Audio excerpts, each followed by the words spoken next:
Naruto bounded from branch to branch. He wouldn't let them die. Even if they were fighting to protect him, he would not let that happen. They were all his comrades, every single one of them. He wouldn't let a single one perish, especially not with this new power of his. He just hoped he could make it in time. "Naruto, halt!" he heard B call from behind him. Naruto stopped on the next branch and turned to look at B. "What is it? We're kinda running on a short time here, you know," he said. B stood on a nearby branch, his arms crossed. "I already know that to be true. Don't take me for a fool. But first, we need a plan, one that we both can understand. Go in without any good action, and we'll lose our entire faction. Fool, you fool?" Naruto scratched the back of his head before responding. Yeah. Do you have any ideas?" B smirked before responding. "Yeah, I got a plan, one that would make anyone a fan. Spread those clones of yours around the field so that they can both disguise you like a shield and become each group's greatest weapon to wield. Yeah!" Naruto nodded his head before responding. "Alright, sounds like a good plan." He spun around, placing his hands together before shouting, "Multi-Shadow Clone Jutsu!" At once, numerous clones emerged from clouds of smoke. Naruto looked around at each of them, ready to give the command, but before he could, everything began to get dark. Naruto jolted awake with a start. He shifted his head side to side, trying to take in his surroundings. He narrowed his eyes, confused, as he looked into the trees. "Finally, you're awake. We need to get moving. One of them's on our trail right now as we speak." Naruto gazed down at himself, looking over that orange attire he usually wore. He quickly came to a realization as he recognized the black cloak that he had on over it. "Damn," he cursed under his breath as he rose to his feet, rushing into a random direction. As Naruto ran, he spoke. "So what happened anyway? Was I under another genjutsu?" "Yes, we were being chased by one of those things when you suddenly went out like a light. Thankfully, I managed to wake you up within a few seconds." Naruto nodded his head. So it was only a few seconds out here, he thought to himself. That other world felt like days. Naruto gritted his teeth in frustration. The time that he had spent in that other world had increased now. He thought that things were going to get much harder from here on out. Naruto skidded to a halt as he heard rustling coming from the bushes nearby. His black eyes scanned the forest around him. Slowly, a figure stepped out into the open. Naruto scowled as he stared into the milky white eyes of a man, or what used to be a man. He nearly cringed as he noticed the small symbol etched into the metal of the headband. It was in the shape of a leaf, with a swirl in the middle of it. "He's not human anymore," Kurama said. "I know," Naruto responded quietly.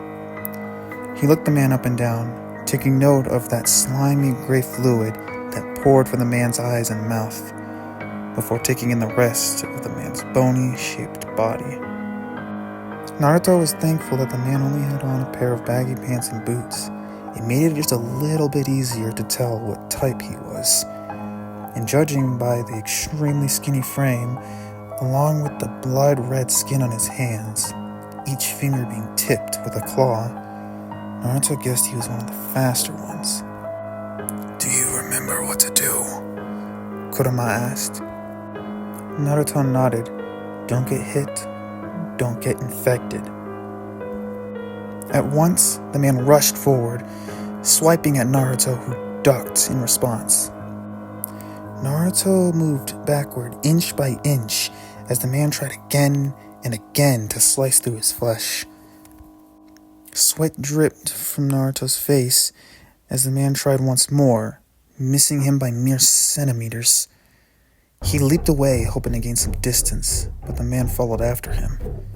"Damn it, it's getting faster," thought as he moved. As Naruto dashed away, he shut his eyes, opening them once more to reveal a bright red glow. Naruto leaned his body to the side, avoiding the next incoming strike from the man. Then another and another. The man howled with rage as it tried over and over again to cut Naruto open. Naruto waited patiently for an opening. His eyes then lit up as the man cocked his arm backward, readying for another strike. As soon as he was close enough, Naruto clutched his wrist and jabbed the palm of his hand into the man's chest, causing him to stumble backward. He then ducked once more, sweeping his leg across the man's feet, sending him crashing to the ground. Immediately, he pulled out a kunai and pounced, driving the blade of the weapon into the man's neck, digging it as deep as he could. Large amounts of that slimy gray fluid gushed from the man's throat as Naruto twisted the blade.